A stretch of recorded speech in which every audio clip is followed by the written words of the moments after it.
আসসালামু আলাইকুম, আপনাদের সবাইকে স্বাগত জানাচ্ছি। আমি ডাক্তার মোহাম্মদ মনিরুল ইসলাম। আশা করি সবাই ভালো আছেন। আপনাদেরকে স্বাগত জানাই ম্যাট্রিক্স পয়েন্টের 30 মিনিটস যে লাইভ ক্লাস প্রত্যেক দিন চলছে সেটাতে। আজকে আমি আপনাদের সাথে থাকবো এবং ইনশাল্লাহ আজকে আমরা একটা খুব ছোট বাট খুব ইম্পর্ট্যান্ট টপিক নিয়ে কথা বলবো। সবাই জয়েন করে আশা করি এই ক্লাসটাকে সবাই প্রাণবন্ত করবেন এবং যদি কোনো প্রশ্ন থাকে অবশ্যই জিজ্ঞাসা করবেন। আজকে আমাদের যে টপিকটা নিয়ে কথা বলবো সেটা হচ্ছে মেটাবলিক অ্যাসিডোসিস।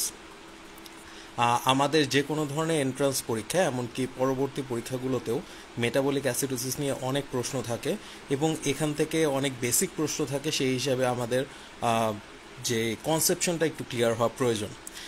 সেই হিসাবে আজকে মেটাবলিক অ্যাসিডোসিস নিয়ে আমরা কথা বলবো, যেটা আমাদের গতদিন যে আমরা কথা বলেছিলাম অ্যানায়ন গ্যাপ সেটার সাথে রিলেটেড।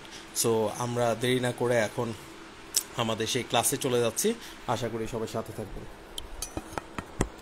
আচ্ছা, মেটাবলিক অ্যাসিডোসিস যখন আমরা কথা বলবো, যে কোনো ধরনের অ্যাসিড বেজ ইমব্যালেন্স নিয়ে আমরা যখন কথা বলছি তখন সেখানে এই টপিকটা চলে আসবে যে মেটাবলিক নিয়ে যখন আমরা কথা বলবো তখন আমাদের প্রাইমারি ডিফেক্টে যে কথাটা বলছি সেটা হবে বাইকার্বনেট রিলেটেড, এবং যখন আমরা রেসপিরেটরি নিয়ে কথা বলবো তখন সেটা হবে carbon dioxide related.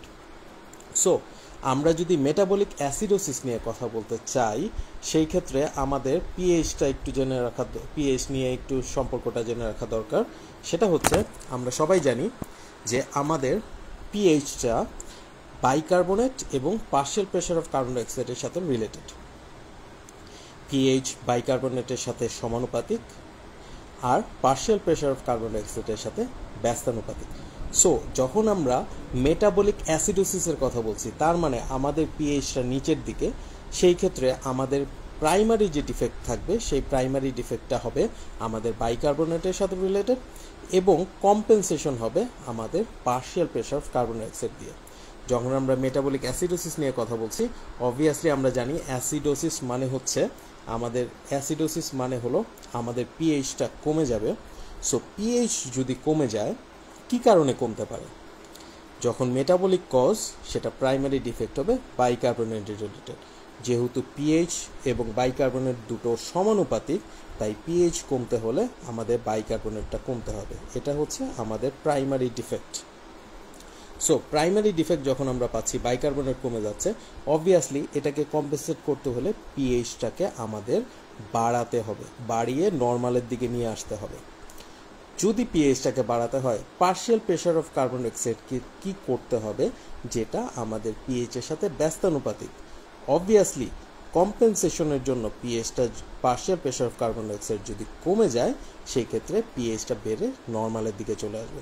So metabolic কজের ক্ষেত্রে আমরা জানি রোম দিয়ে আমরা একটা নিউমোনিক পড়ি, that is respiratory opposite and metabolic equal.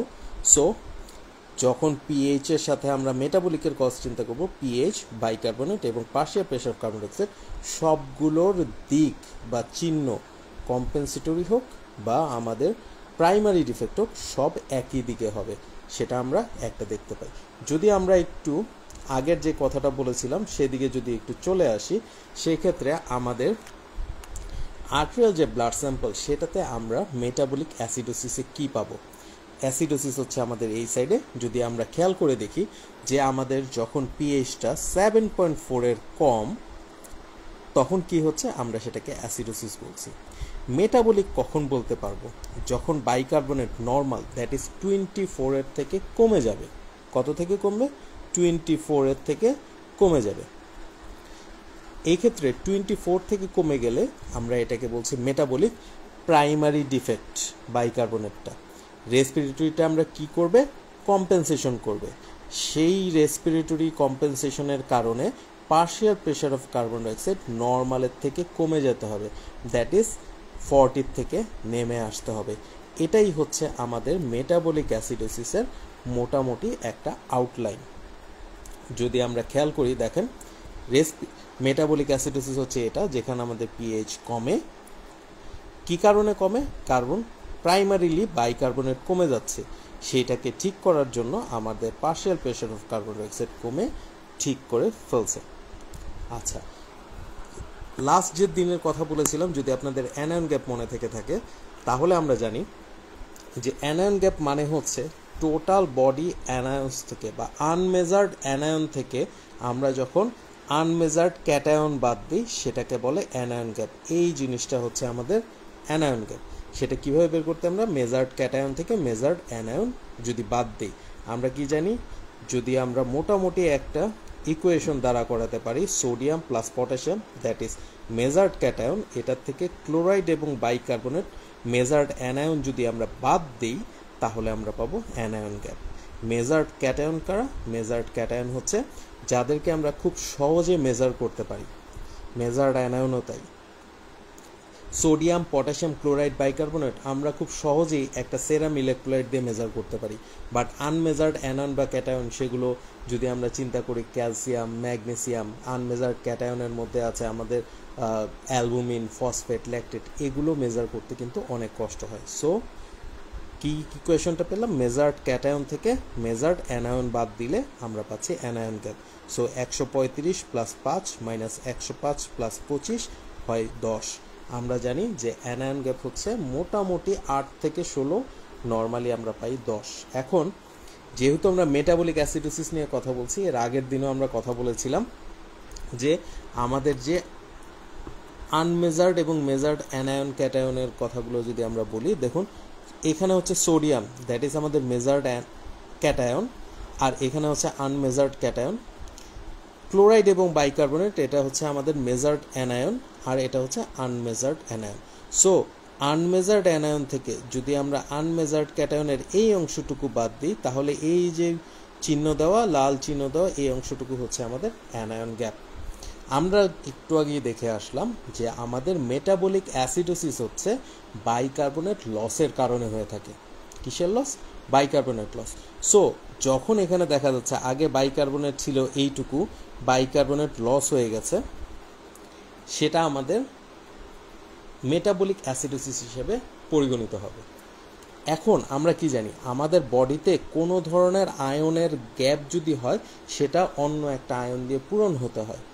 So bicarbonate চলে যাওয়াতে যে গ্যাপটা হয়েছে সেটা হয় ক্লোরাইড দিয়ে পূরণ হবে অথবা আনমেজার্ড অ্যানায়ন দিয়ে পূরণ হবে।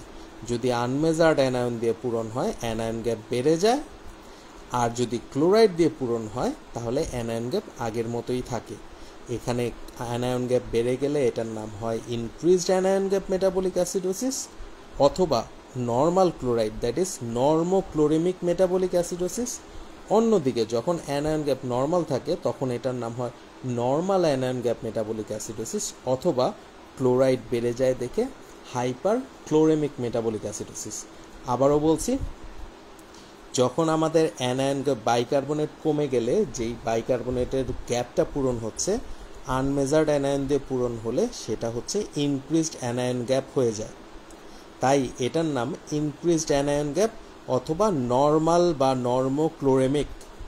অন্যদিকে যদি বাইকার্বনেটের গ্যাপটা ক্লোরাইড দিয়ে পূরণ হয়, ক্লোরাইড বেড়ে গেল, তাই হাইপার ক্লোরেমিক অথবা নর্মাল অ্যানায়ন গ্যাপ। ঘটনাটা এখানে কি হচ্ছে, বাইকার্বনেট কমে গিয়ে মেটাবলিক অ্যাসিডোসিস হচ্ছে। এখন এই মাত্র যা পড়লাম সেটার উপরে ডিপেন্ড করে আমরা মেটাবলিক অ্যাসিডোসিসের কজগুলো বা ক্লাসিফিকেশনটা দেখব। ক্লাসিফিকেশন কি হবে খেয়াল করে দেখেন। হয় আমাদের নর্মাল অ্যানায়ন গ্যাপ হবে, দ্যাট ইজ আমাদের যে বাইকার্বনেট কমে গিয়ে যে গ্যাপটা হয়েছে সেটা ক্লোরাইড দিয়ে পূরণ হয়েছে তাই হাইপার ক্লোরেমিক, অথবা ইনক্রিজড অ্যানায়ন গ্যাপ যেখানে বাইকার্বনেট কমে যাওয়ার গ্যাপটা আমাদের পূরণ হয়েছে আনমেজার্ড অ্যানায়ন দিয়ে, সেখানে নর্মোক্লোরেমিক। খেয়াল করে দেখেন, যখন আমরা হাইপার ক্লোরেমিক বলছি কজগুলো হচ্ছে injection or infusion of inorganic acid. কোন ধরনের? NH4Cl HCl। তার মানে দাঁড়াচ্ছে যে এখানে ক্লোরাইড কিন্তু বেড়ে গেছে, অ্যাডিশন হয়েছে। গ্যাস্ট্রো ইন্টেস্টাইনাল লস যেমন diarrhoea, small bowel fistula, urinary diversion, এ সকল ক্ষেত্রেও হাইপার ক্লোরেমিক বা normal anion gap metabolic acidosis হয়। অন্যদিকে রেনাল টিউবুলার অ্যাসিডোসিস একটা by default normal anion gap metabolic acidosis. অন্যদিকে ইনক্রিজড অ্যানায়ন গ্যাপ আমরা কখন বলছি? আমরা বলেছি যখন আনমেজার্ড অ্যানায়ন বেড়ে যাবে। কোন কোন আনমেজার্ড অ্যানায়ন খেয়াল করে দেখেন। ডায়াবেটিক কিটোঅ্যাসিডোসিসে আমাদের বেড়ে যায় কিটোনস যেখানে হাইপারগ্লাইসিমিয়া থাকে। স্টারভেশন কিটোঅ্যাসিডোসিসে কিটোন বাড়ে, কিন্তু এখানে হাইপারগ্লাইসেমিয়া থাকে না। ল্যাকটিক অ্যাসিডোসিসে বাড়ে ল্যাকটেট, কিডনি ডিজিজে বাড়ে অর্গানিক অ্যাসিড। অন্যদিকে এক্সোজেনাস অ্যাসিড লোডের ক্ষেত্রে অ্যাসপিরিন, মিথানল বা ইথিলিন গ্লাইকল, এই ক্ষেত্রে আমরা স্যালিসাইলেট, ফরমেট, গ্লাইকোলেট, অক্সালেট এইগুলো পাই। এখানে ketone, lactic acid, salicylate, format, glycolate, oxalate এই সবগুলো হচ্ছে আমাদের আনমেজার্ড অ্যানায়ন। আনমেজার্ড অ্যানায়ন বেড়ে যাওয়ার কারণে এখানে অ্যানায়ন গ্যাপটা ইনক্রিজড হয়, ক্লোরাইড থাকে নর্মাল, তাই এটার নাম দিচ্ছি আমরা নর্মো ক্লোরেমিক অথবা increased anion gap metabolic acidosis. যদি আমরা এটার যে ফিচারগুলো যদি দেখতে চাই, দেখেন হেডেক হবে, বিপি কমে যাবে, হাইপার ক্যালেমিয়া হবে, muscle twitching, warm flushed skin, nausea, vomiting, diarrhoea. আর হচ্ছে কুজমল রেসপিরেশন হবে, that is due to compensatory hyperventilation. এবং কজ কী পাচ্ছি আমরা? Diabetic ketoacidosis, diarrhoea, renal failure, shock. একটু আগে আমরা যে কজগুলো দেখে এসেছি সেগুলোই। সো আবারও মনে করিয়ে দিই যে আমাদের পিএইচ হচ্ছে বাইকার্বনেট এবং পার্শিয়াল প্রেশার অফ কার্বন ডাইঅক্সাইডের সাথে রিলেটেড। যখন আমরা বাইকার্বনেটকে প্রাইমারি ডিফেক্ট হিসেবে পাবো, সেটা হবে মেটাবলিক কজ। বাইকার্বনেট কমে গিয়ে পিএইচ কমবে, সেটা হচ্ছে মেটাবলিক অ্যাসিডোসিস, এবং কম্পেনসেশন হবে partial pressure of carbon dioxide দিয়ে। আজকে যেই কথাগুলো বললাম, এই ছকটা থেকে ঘুরে ফিরে বারবার বিভিন্নভাবে প্রশ্ন আসে। নর্মাল অ্যানায়ন গ্যাপ মেটাবলিক অ্যাসিডোসিসের কজ কি, ইনক্রিজ অ্যানায়ন গ্যাপের কজ কি, হাইপার ক্লোরেমিক বা নর্মোক্লোরেমিকের কজ কি, ডায়াবেটিক কিটোঅ্যাসিডোসিসে কী ধরনের অ্যাসিড বেজ ইমব্যালেন্স হয়ে থাকে। এভাবে ঘুরে ফিরে অনেক প্রশ্ন আসে এবং প্রায় প্রত্যেকবারই প্রশ্ন আসে। এছাড়া আমরা যে এই ছকটা দেখলাম সেখান থেকেও প্রশ্ন আসে। বেসিক ক্লিয়ার করার জন্য আমাদের এই অ্যানায়ন গ্যাপ এবং আমাদের এই ছকটা বারবার দেখতে হয়। সো আজকে যেই অল্প টপিক নিয়ে কথা বললাম, এখান থেকে ঘুরে ফিরে বারবার অনেক কিছু প্রশ্ন আসে।